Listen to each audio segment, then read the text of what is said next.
Vous êtes sur Terre pour prier, pour vivre en frères et sœurs, pour vous convertir ou vous former, c'est la même chose, pour servir et pour évangéliser. Voilà les 5 objectifs du chrétien. Et ce qui est très intéressant, donc ça c'est vraiment dans la culture évangélique, et ça se base sur Actes 2, 42-47, c'est-à-dire que faisaient les premiers chrétiens dans la première église. Ils priaient ensemble, ils vivaient en frères et sœurs, ils partageaient tout, ils se transformaient, ils se formaient, ils se convertissaient, ils se servaient les uns les autres, et enfin, ils évangélisaient. Voilà. Et il dit finalement, ces 5 essentiels sont valables pour chaque personne, et sont aussi valables pour une communauté chrétienne. Et il aura cette parole très forte, il dira, pour être en croissance, pour qu'une personne grandisse dans la vie spirituelle, ou pour qu'une communauté grandisse, en nombre et en qualité, il faut vivre de manière équilibrée les 5 essentiels. S'il vous en manque un, vous grandissez, vous ne pourrez pas grandir. Et ça, c'est vrai, et c'est ce qu'il appelle la santé. Il dit bien, la croissance n'est pas donnée par, c'est pas nous qui allons faire en sorte que des nouveaux chrétiens viennent. Nous créons les conditions pour que de nouveaux chrétiens puissent venir. Mais c'est pas nous qui faisons, ou qui provoquons, qui sommes à l'origine d'une croissance d'église ou même de notre propre croissance. Par contre, nous avons le droit d'en poser les fondements, ou en tout cas d'en poser les conditions. Et donc lui, ce qu'il va faire, c'est qu'il va dire, ces 5 essentiels, je vais non seulement les vivre pour moi, je vais les faire vivre aux gens, je vais les faire vivre ma communauté, mais surtout, je vais en faire un processus de croissance. Et donc il va systématiser toute sa pastorale en fonction de ces 5 essentiels, et donc il va faire des cercles d'appartenance progressifs. Premier cercle, les gens sont dans le monde, ils ne connaissent pas Jésus, c'est le cercle de la mission. Le deuxième cercle, c'est les gens sont curieux, ils veulent connaître Jésus, ils viennent peut-être à la messe, ils viennent peut-être au culte, c'est ce qu'il appelle la foule. Les gens sont des individus qui cherchent à avoir des réponses. L'étape suivante, c'est ils ont conscience d'avoir besoin de frères et sœurs, c'est ce qu'il appelle la famille ou l'assemblée. Puis ensuite, les gens veulent grandir, c'est ce qu'il appelle les engagés, puis les gens servent, ça s'appelle les serviteurs. Et il va faire... Tu auras une image. J'ai une image, voilà. Moi, je vous donne aussi ma lecture, ce que m'a apporté la lecture du livre de Rick Warren et puis les voyages qu'on a fait. Le premier voyage, c'était en 2014. Je fais partie du diocèse de Toulon, de Fréjus-Toulon, donc avec Monseigneur Ray. Et une des choses qui compte pour Monseigneur Ray, c'est de faire vivre des expériences aux gens, et en particulier à travers des voyages. Si vous n'avez jamais été en voyage avec Monseigneur Ray, faites un voyage. Et il nous emmène dans des endroits un peu improbables, et donc il nous avait emmené rencontrer des réalités évangéliques et catholiques en Californie, autour de Los Angeles, et on est allé passer une journée avec Rick Warren. Et la première chose, moi, qui m'a frappé là-bas, de fait, c'est fait tout autour de l'accueil, la manière d'accueillir, de prendre soin des gens qui arrivent. On était catholiques, on venait en milieu évangélique. On aurait pu se faire mal accueillir, mettre dehors, ou ils auraient pu prendre des précautions. Et en fait, ils nous ont ouvert toutes leurs portes. On a mangé à la table de Rick Warren, il nous a montré sa bibliothèque, il nous a montré, moi j'ai découvert que sa bibliothèque était composée d'ouvrages catholiques. Il avait toute l'histoire de la spiritualité catholique, les papes, il lisait Benoît XVI, il connaissait tout ça. Il ne le disait pas à son assemblée, mais lui il s'en nourrissait. Et donc c'est un homme, je me suis dit, il est ouvert quoi. J'avais un peu d'appréhension, et puis pas que ça, on avait des questions, je suis revenu, après que le groupe soit parti, j'étais resté avec un autre prêtre, Lionel, et on est revenu passer 24 heures, et on lui a dit comment est-ce qu'on pourrait avoir quelques infos sur les petits groupes, sur machin, etc. Il a dit mais je vous donne tout, vous avez accès à tout, tous nos documents, toutes nos vidéos, vous utilisez ce que vous voulez, et surtout vous n'êtes pas obligé de me citer. Mais il dit moi je fais ça, j'apprends de tout le monde, j'apprends même de mes ennemis, j'apprends de n'importe qui. Au début je dis un tel a dit, après je dis on a dit que, et puis je finis par dire, j'ai toujours dit que. Il dit, mais ce que je fais, moi je l'ai fait, faites-le avec moi. Pillez-moi. Dimanche dernier, on a eu notre messe de rentrée à hier. Et ben j'ai demandé à Hugues, t'as pas une homélie de Rick Warren sur la fraternité? Ben, c'est une homélie qui fait 20 pages, donc j'ai réduit. Avec des témoignages. Mais j'ai repris la substantifique moelle sur les 5 essentiels. Vivre la fraternité dans la prière, la vie fraternelle, la formation, le service et l'évangélisation. Voilà, c'était les 5 essentiels, la fraternité dans ces 5 essentiels. Mais les gens, ils ont dit « Waouh, super votre homélie !» Je leur ai pas dit, je l'ai piqué chez un pasteur évangélique, baptiste. Je l'ai pas dit. Moi, je l'ai dit à mon petit cercle, mais c'est débile. En fait, il y a du bon partout, hein, vous savez. Et donc lui, un de ses principes, c'est on peut tout apprendre de tout le monde et tout partager. Et ça, c'est une culture qu'on essaie d'avoir entre nous, les uns avec les autres. Si vous voulez qu'on vous envoie des documents de nos paroisses, ou si vous voulez nous en donner, mais on prend et on donne. On est à l'heure de la mission, on doit tout se partager. Et moi, je rêve d'une grande plateforme où tous les curés de la Terre mettraient tout ce qu'ils ont en commun. Ils partageraient tout ce qu'ils ont. Et c'est ce qui se passe au Congrès Mission, on apprend les uns des autres. Gratuitement. La deuxième chose qui m'a frappé chez Rick Warren, c'est tout basé en fait sur les petits groupes. Et ça, il a, je sais pas, il y a combien de petits groupes? 20 000? Il a des milliers de petits groupes. Des milliers. Et il y a même des gens qui sont en petits groupes qui ne viennent pas au culte, qui commencent par les petits groupes. Donc c'est vraiment basé sur la petite assemblée, l'ecclésiola, le groupe de maison, home groups. Nous, ailleurs, on appelle ça des fraternités. Vous appelez ça ce que vous voulez. Et on est allé... moi, pour m'inspirer, je suis allé à Sainte-Cécile à Boulogne pour savoir comment ça se passait. Il y en a qui sont de Sainte-Cécile à Boulogne ici? Donc, le principe de fraternité, on l'a introduit il y a 4 ans dans la paroisse. Mais la manière de vivre ces petits groupes, en fait, sont inspirés en grande partie de Rick Warren. C'est-à-dire, il fait des campagnes pendant 40 jours, en général, sur un sujet, chaque année. Et il demande aux gens de faire cette campagne, donc elle est par vidéo, avec un petit livret, etc. Il y a des prédications le dimanche. Mais pour suivre la campagne, qui dure 4 semaines, 5 semaines, il faut se réunir par petits groupes, chez soi, à la maison. Ça permet à des gens qui ont peur de venir à l'église de se retrouver, c'est moins impliquant. Et du coup, à l'issue des 40 jours de la campagne, qui s'appelle la campagne sur un thème, une sorte de retraite de carême, si vous voulez, soit au moment du carême, soit à un autre moment, eh bien, il lance des petits groupes. Voilà, vous avez fait une expérience de petits groupes pendant 5 semaines, 6 semaines, mais je vous propose de continuer à vous retrouver. Et on va vous fournir des vidéos, on va vous fournir des thèmes pour avancer. Et nous, c'est ce qu'on essaie de faire. Alors nous, c'est tous les 15 jours, par exemple. J'essaie de faire une vidéo tous les 15 jours avec une petite fiche, etc. Et pour le moment, tout le monde suit le même programme, mais j'espère que dans 5 ans, dans 10 ans, il y aura plusieurs programmes et les petits groupes piqueront le programme dont ils ont besoin en fonction de l'étape où on est le petit groupe. Et vraiment, ça, c'est fondamental. Et je crois qu'on ne peut pas avancer dans l'évangélisation aujourd'hui sans cette question des petits groupes. On pourrait développer. Et la troisième chose, moi, que je retiens parmi tout, c'est des prédications orientées vers l'action. C'est-à-dire que pendant des années, j'ai entendu cette réflexion, oh, mon père, c'était beau votre homélie, etc. Voilà. Ah oui, qu'est-ce que vous avez retenu? Une fois, j'ai une amie de lycée qui m'a envoyé un SMS en me disant « Mais par pitié que vos homélies soient concrètes. » On est capable de faire de très belles prédications, très théologiques, très spirituelles, etc. So what? Ça débouche sur quoi? Et j'avais lu des éléments de Rick Warren, des conseils de Rick Warren sur la prédication, qui sont juste en nous expliquant, vous savez, quand Saint Paul fait une lettre, il y a au maximum 50% d'enseignement et vous avez 50% de mise en pratique. Nous, on fait 99% d'enseignement et 1% de mise en pratique dans nos homélies. Si déjà on augmentait un peu plus la part de mise en pratique, c'est-à-dire de donner des pistes d'action, par quoi commencer, que les gens se disent « Tiens, par quoi je vais commencer? Comment je vais mettre en application l'homélie? Quel est le conseil que je vais retenir? En quoi ce qui va être prêché va changer ma vie ?» Et en fait, c'est ça l'intuition de Rick Warren, c'est prêcher pour changer la vie. Pas pour simplement nourrir l'intellect. Ce matin, il y avait une conférence avec Nicolas Butet sur les difficultés de l'Église aujourd'hui. Il disait, mais la formation, c'est pas que la tête. C'est aussi le cœur, c'est aussi les mains.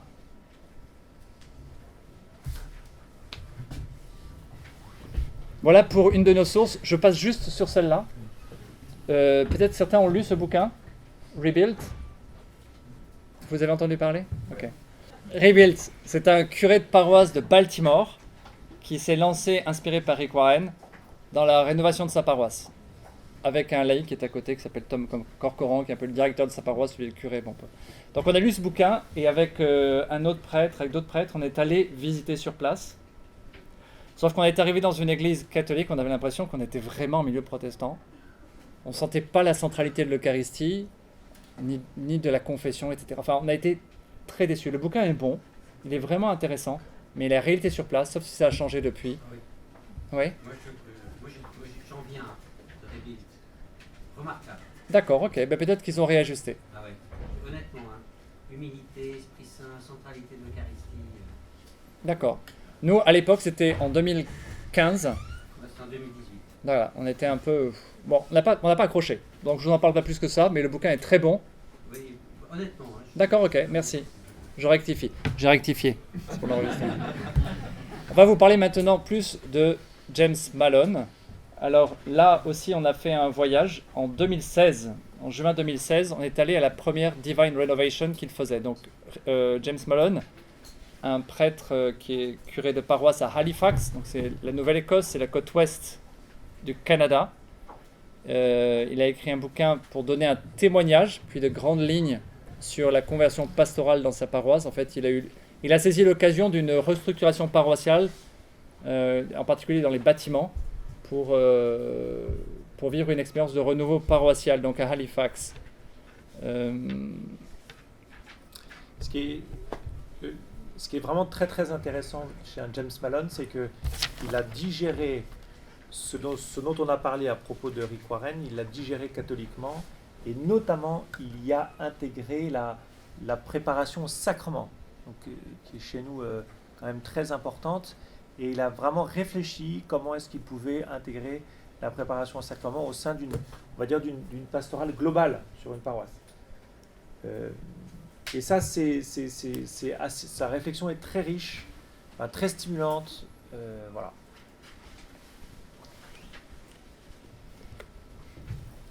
Ah oui, qu'est-ce que c'est? Ah voilà, c'est ça. Croissance en milieu catholique. Oui. Alors nous, quand on est allé à Halifax, donc non, moi j'avais l'habitude, avec Benoît, on avait l'habitude d'aller à Londres, parce qu'il y a 2-3 lieux à aller voir. Vous avez une paroisse qui s'appelle la paroisse de HTB, Holy Trinity Brampton, qui est à l'origine des parcours alpha, à Londres, qui n'est pas très loin, et ils font 2 jours de conférences début mai, c'est 6, 7, 8 mai à peu près par là. Donc c'est un grand rassemblement pour tous les acteurs d'église. Alors, c'est pas de la formation, c'est vraiment plus de l'ordre du témoignage et de l'expérience, donc c'est très sensible. En général, les cathos ont un peu de mal au début avec ce genre d'événement, mais c'est quand même très intéressant de voir comment une paroisse peut organiser un événement comme celui-là. Il ne faut jamais oublier que HTB, c'est une paroisse au départ, et il faut voir ce que, au bout de 30 ans, ils sont capables de faire aujourd'hui, même pour le diocèse anglican de Londres.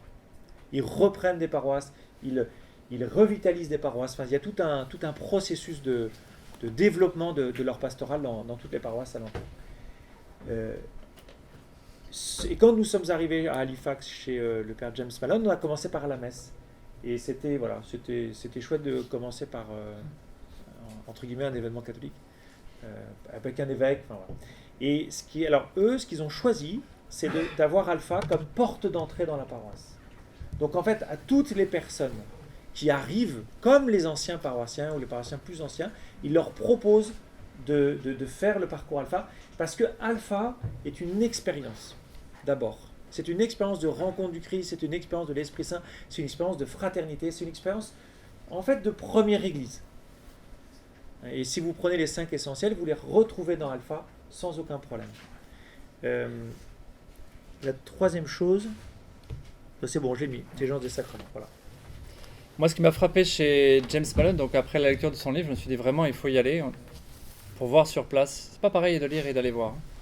Il vient en avril d'ailleurs, hein, vous savez. Le 5-6 avril, il y a une Divine Renovation à Paris. Alpha a réussi à le faire venir, donc il faut vraiment venir à cette rencontre si vous pouvez, si vous voulez, emmener vos curés de paroisse. Lisez le bouquin ensemble et venez le rencontrer, il est vraiment très très chouette. Ça donne beaucoup d'espoir pour nos paroisses. Donc moi, ce qui m'a frappé, c'est tout le travail qu'il a fait en équipe, prêtre laïque. C'est très beau de voir comment sa posture de prêtre. Il est vraiment curé de la paroisse, il n'y a aucun souci, mais il se laisse challenger, épauler par les prêtres et par les laïcs autour de lui, par son vicaire. Il a comme envie de faire grandir les gens et de grandir grâce aux autres. Hein, il se remet en question et même dans son caractère, dans sa posture, la connaissance de soi. Et je trouve que c'est une très belle posture de chef, de leader. Hein, il a une nécessité de travailler en équipe et du coup d'accepter de ne pas être d'accord, de bien discuter ensemble, se faire confiance les uns dans les autres, de responsabiliser vraiment les leaders qui sont avec lui, et du coup de démultiplier la mission, quoi. On ne porte pas tout seul, on porte ensemble l'ensemble. Et l'autre chose qui me paraît très importante, si vous avez lu il y en a qui ont lu le bouquin de James Mullen? Ok, c'est ce qu'il appelle le game plan. Donc la règle du jeu, c'est un itinéraire de disciples missionnaires. Où il commence par c'est sous forme de logo en plus de petites images, vous verrez dans le livre. Une église qui invite à faire le parcours alpha. Si tu as fait le parcours alpha, ensuite tu intègres l'équipe alpha comme serviteur. Ensuite tu intègres un petit groupe où tu vas grandir comme disciple missionnaire. Tu vas découvrir tes talents, tu vas te mettre au service, tu vas trouver ta place dans la paroisse. Et ensuite tu vas faire un groupe de croissance, un groupe de maturité, une formation plus de maturité. Et puis tu vas entrer dans cette louange perpétuelle qui fait que ta vie est une offrande sacrée à Dieu, c'est Romains 12. Voilà cet itinéraire. Alors, nos autres sources, c'est bien sûr François. Il a écrit plusieurs livres, c'est bien sûr Evangelii Gaudium, qui est la base. Avec le terme de disciple missionnaire, j'invite chacun à être audacieux, créatif, repenser les objectifs, les structures, le style, les méthodes. Le pape nous donne vraiment une grande liberté. Il nous invite à dire, voilà, est-ce que la paroisse actuelle, telle qu'elle est organisée, vous ne devez pas repenser les choses. Voilà, arrêtez de dire, on a toujours fait ainsi. J'ai reçu sur WhatsApp une image un des membres, une femme du conseil pastoral, parce qu'on avait eu un moment, on avait rencontré quelqu'un qui râlait de ce qu'on faisait, c'est pas possible, vous savez, on n'y arrivera pas, mais ça marche pas aujourd'hui. Et elle a une petite affichette que j'aurais bien aimé dans la paroisse, que ceux qui pensent que c'est impossible laissent faire ceux qui essayent. Voilà, ça c'est ce qu'on vous a dit. Ouais, en fait j'ai repris. Voilà, croissance catholique c'est possible. Alors maintenant, la dernière partie de on a deux choses à vous dire.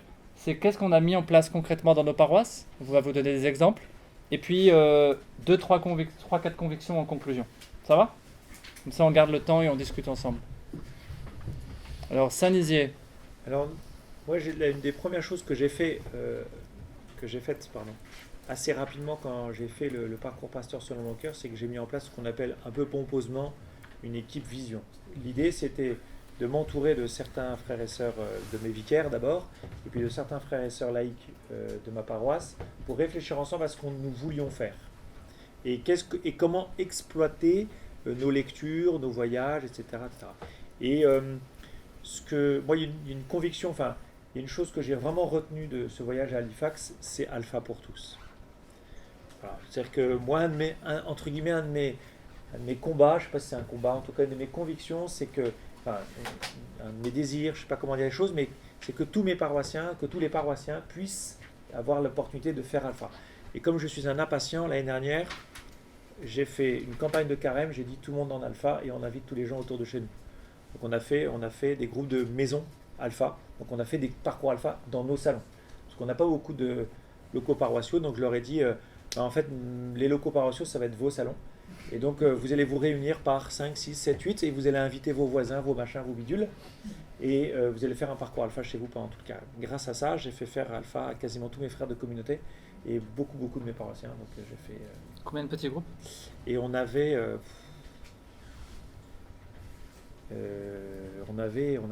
une cinquantaine de petits groupes, avec à chaque fois une dizaine de personnes. Donc ça, en gros, on avait entre 300 et 500 personnes qui ont fait Alpha en même temps.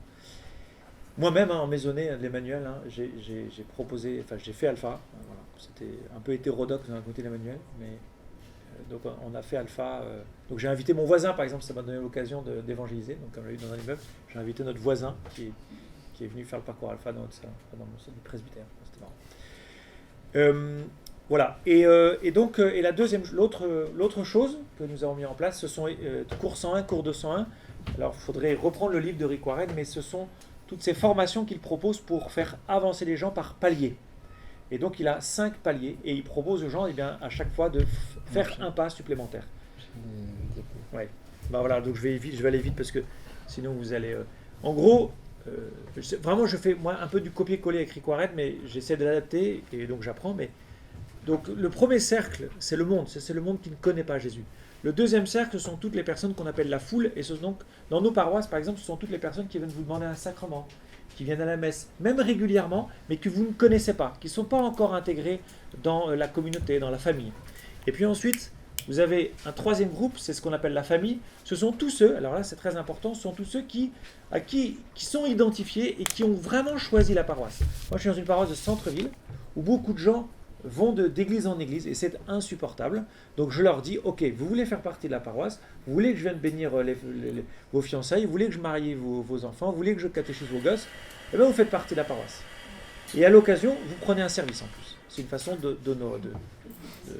même un service hyper simple. Hein. Moi aujourd'hui, voilà, donc il y a des convictions, on verra après, mais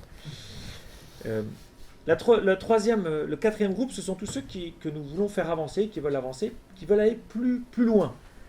Donc, qui veulent mettre en place la prière, qui veulent mettre en place la vie de petit groupe, qui veulent mettre en place certaines choses qui vont leur permettre de grandir. Et là, on sait bien qu'il y a à chaque fois, je propose un engagement. Et ensuite, le noyau sont tous ceux qu'on va former au service, mais pas un service simplement, pas une façon de servir matériel, mais une façon de servir pastoral, de suivi des personnes, de souci de la croissance des autres.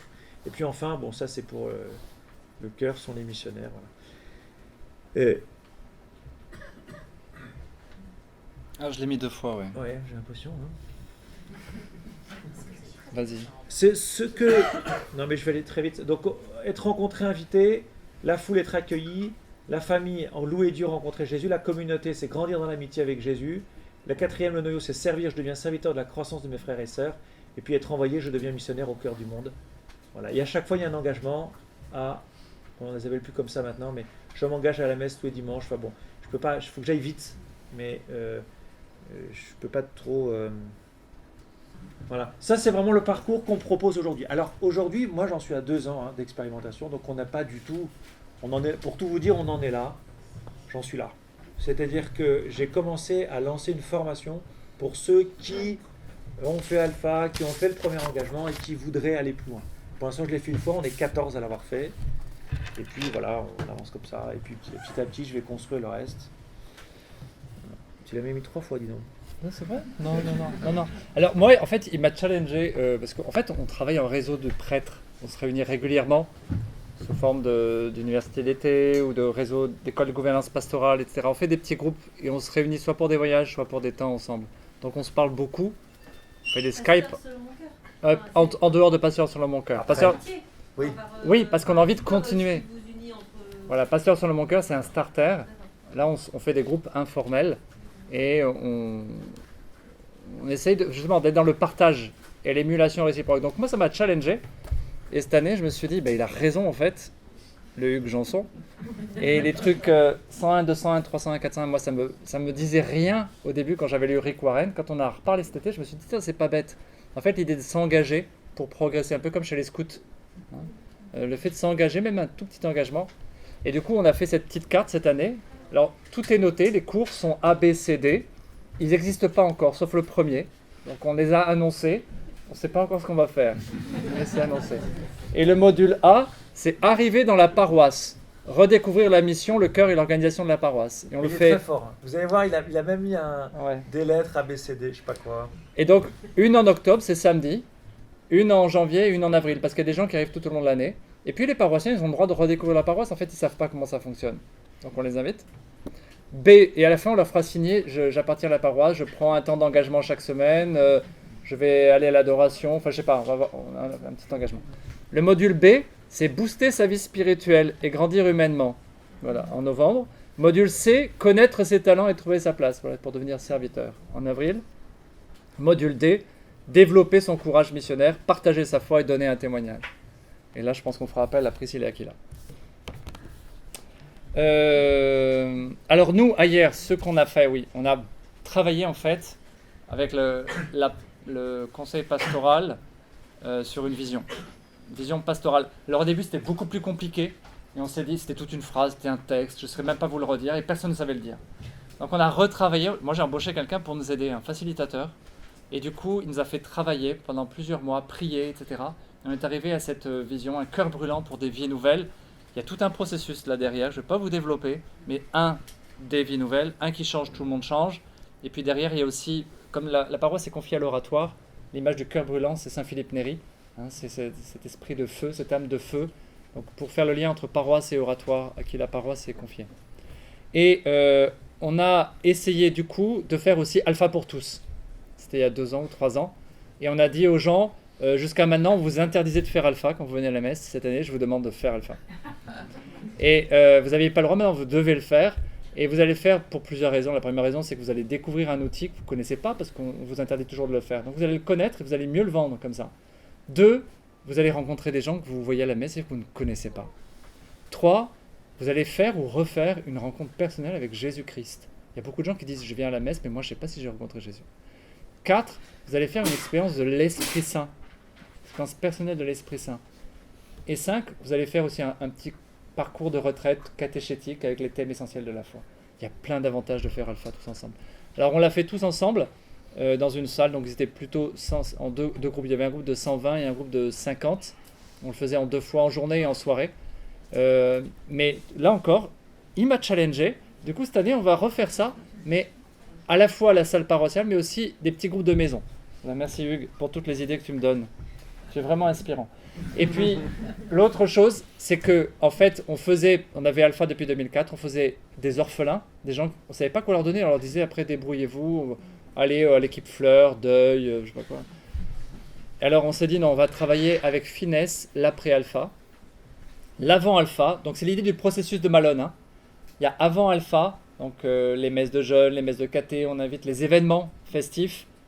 Ce sont des occasions d'inviter alpha, alpha par an par exemple.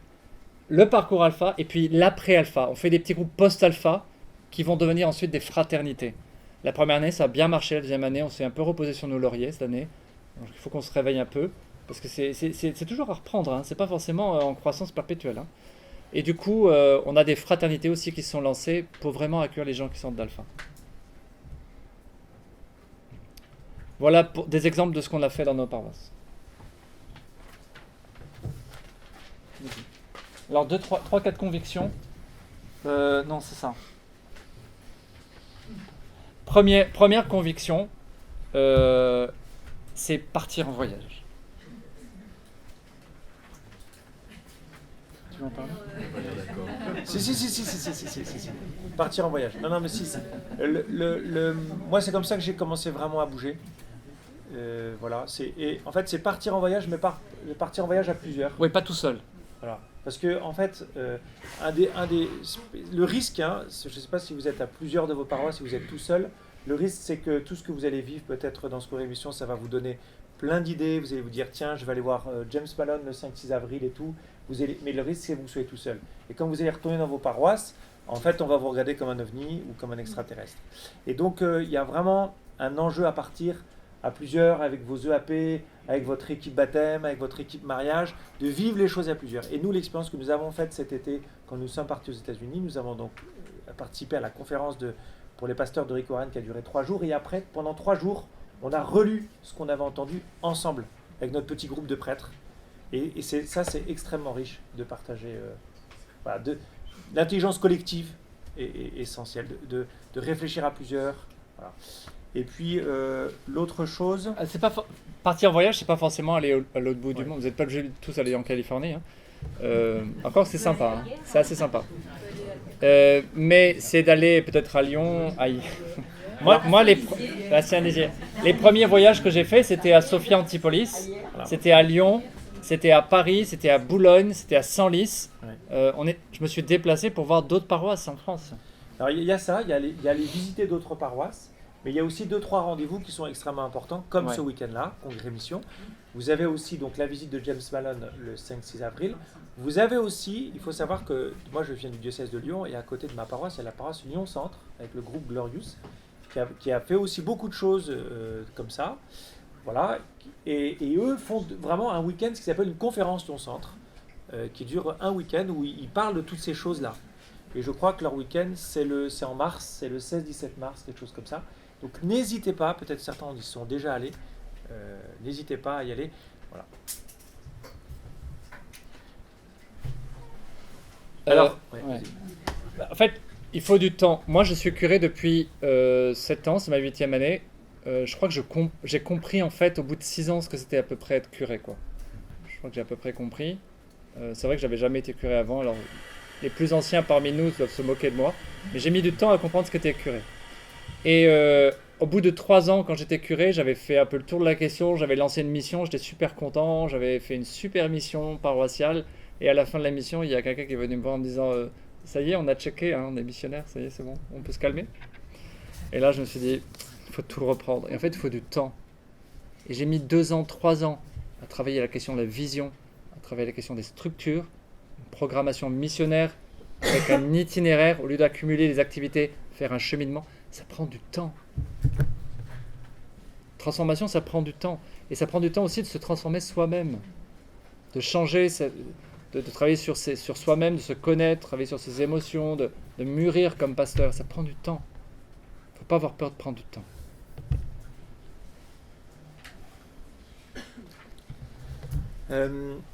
Très important de...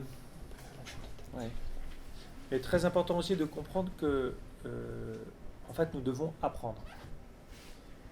Nous, comme prêtres, nous avons donc fait 7 ans de séminaire, on n'a jamais appris à faire de la pastorale. On l'a appris un peu sur le terrain, grâce à nos différents engagements pendant le séminaire.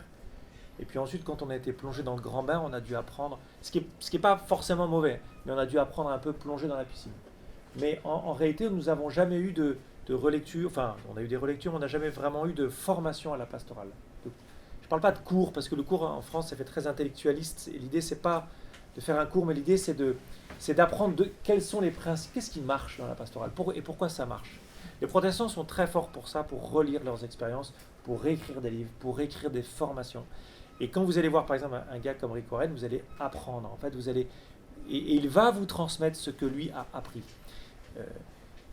Dans son livre, moi, aujourd'hui, il y a une conviction que j'ai, c'est que, finalement, la prière ne suffit pas. On a souvent pensé que le renouveau pastoral ou la mission allait passer par, finalement, une vie de prière et que ça allait suffire. Faux.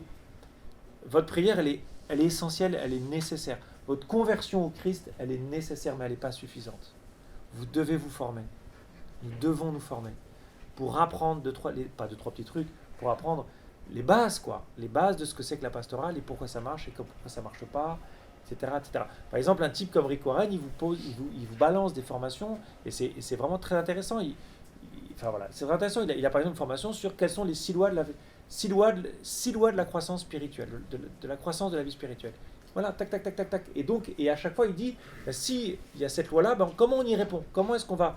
Que va-t-on mettre en place pour permettre aux gens de ceci, de cela, etc.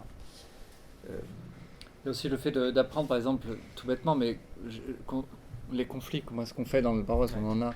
Les personnes difficiles, j'aurais dit, gérer ses émotions, enfin, voilà, on a tout le temps à apprendre. Travailler en réseau, Benoît en a un peu parlé, mais vraiment travailler à plusieurs, travailler au sein de vos propres paroisses, d'essayer de travailler avec des gens de vos diocèses, voilà. Je pense aussi, par exemple, on a une assemblée des responsables 3 ou 4 fois dans l'année, donc il y a le conseil pastoral, mais on essaie de rassembler tous les responsables de la paroisse. Mais je leur dis, mais venez à 2 ou 3, venez pas tout seul, pour essayer de toujours être ensemble, de comprendre que c'est ensemble qu'on porte l'ensemble. Et on a lancé une école de gouvernance pastorale où il y a 10 curés qui se retrouvent tous les 2 mois pour se former, prier ensemble, il y a un temps fraternel. Ça aussi, c'est porteur. Moi, ce qui m'a aidé, c'est d'être avec d'autres prêtres. Après, bon, c'est des annexes. Voilà, c'est des annexes. On va arrêter là, nous, de parler, parce qu'il nous reste 10 minutes. Est-ce que vous avez des questions ?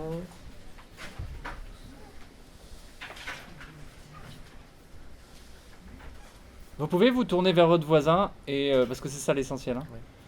Faire éclore des disciples missionnaires à 2 ou 3 et dire qu'est-ce qui vous marque, qu'est-ce qui vous questionne pendant 2-3 minutes et après on réagit comme ça en mode popcorn. Chaque curé en fait est centré sur sa paroisse. Et qu'est-ce qu'on peut faire du coup pour aider nos curés à avoir un peu cette sensibilité, cet esprit d'équipe entre curés et les faire avancer là-dessus. Emmenez-les ici. Et ils sont là. Est-ce qu'il y a un truc, une action concrète? En fait, le point de départ, quand même, c'est ce que me disais quand je suis venu il y a 2 ans ici. Je suis venu il y a 2 ans ici pour le congrès mission avec 2 paroissiennes pour présenter un peu le début de ce que je vous ai présenté. Et en sortant, une des paroissiennes qui était avec moi m'a dit, Hugues, en fait, si le curé veut pas changer, c'est juste pas possible. Et elle disait finalement, est-ce que la première marche du processus pour un curé, c'est de pas faire, ce serait de faire des pasteurs selon mon cœur. Et moi, je pense que, en tout cas pour moi, je vois le changement que ça a opéré. Je pense pas être un mauvais prêtre avant pasteur selon mon cœur, et je pense pas avoir eu l'illumination totale et définitive grâce à pasteur selon mon cœur, mais je vois quand même combien ça m'a mis en route, et notamment pour découvrir ce qu'on vous a présenté, mais aussi pour discuter avec d'autres prêtres. Et vous dites discuter avec d'autres prêtres. Enfin, moi, je suis représentant alpha pour le diocèse de Val d'Oise. Moi, je connais bien ce topo, là, on s'est vu déjà plus long. Mais c'est aussi le fruit du cléricalisme aujourd'hui qu'on ressort du chapeau parce que l'Église est attaquée, mais on est responsable. Il suffit de relire Vatican II, la collaboration avec les laïcs qui ont l'intelligence de la vie en société, les coachs, vous n'êtes pas des coachs, et vous faites appel à des coachs pour réfléchir. Vous avez parlé de développement personnel, pour réfléchir à vos émotions. Et donc, on est tous à égalité. Hein. Et quand on relit Vatican II, c'est ça.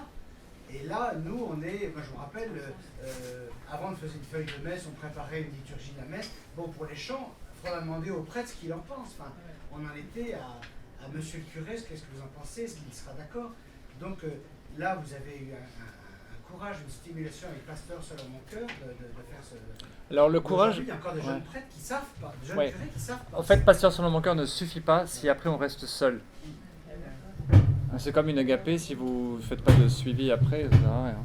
Non, il faut vivre cette formation, et après, dans le temps, comment est-ce que je me fais accompagner, ou comment est-ce que en groupe de prêtres, on se retrouve. Nous, c'est parce qu'on a eu la volonté à 2 ou 3 de se retrouver au début, c'est devenu un groupe de 10, et ensuite ça, c'est dans la France. Voilà. Est-ce que je veux me mettre en route, est-ce que je veux apprendre, ou est-ce que je me suffis à moi-même? Mais en fait, on se rend compte qu'on ne se suffit pas.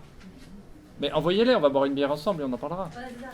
Est-ce que un groupe de laïcs très motivés peut vous envoyer son curé? Vous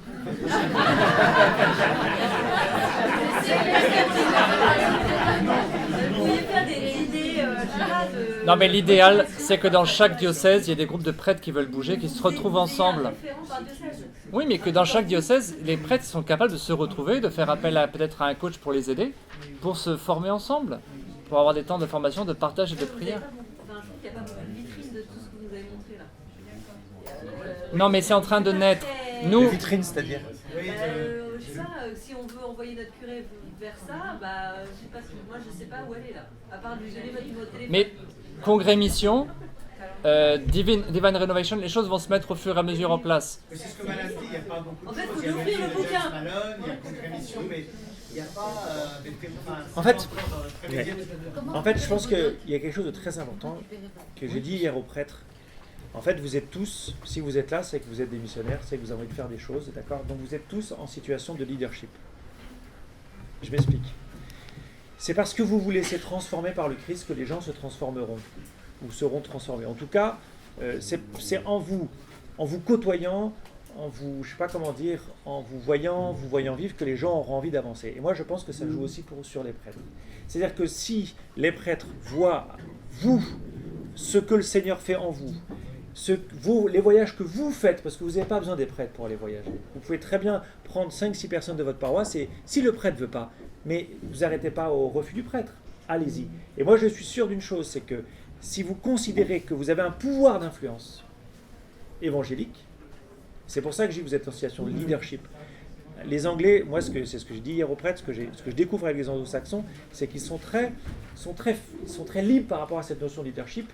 Et ils emploient une expression que j'aime beaucoup, ils parlent de l'inspiring leader, c'est-à-dire celui qui va inspirer. En termes théologiques, ça s'appelle un chef, ça s'appelle Jésus-Christ. Parce que celui qui inspire les autres, c'est Jésus qui souffle son esprit, qui donne, qui spire l'esprit. Enfin, bref. Et bien en fait, je pense que vous, si vous-même, vous entrez dans cette conversion-là, pastorale, personnelle et pastorale, vous en entraînerez d'autres avec vous. Vous entraînerez vos frères de paroisse, et vous entraînerez, je suis sûr, les prêtres et les curés, si ma foi, ils ne sont pas encore en route. Mais ce que je veux dire par là, c'est là que je vous donnais vraiment cet espoir, c'est que si vous, à votre place, vous commencez déjà à changer, d'autres suivront. Moi, je suis sûr de ça. Alors il existe des choses, il faut chercher un peu quand même. Il y a le Père Mario Saint-Pierre qui a lancé une formation aussi. Il y a Talentéo qui fait des choses. Il y a Alpha qui propose des accompagnements. Donc il y a plusieurs choses sur le marché qui existent. Donc n'hésitez pas. Les prêtres peuvent trouver des ressources pour se faire accompagner.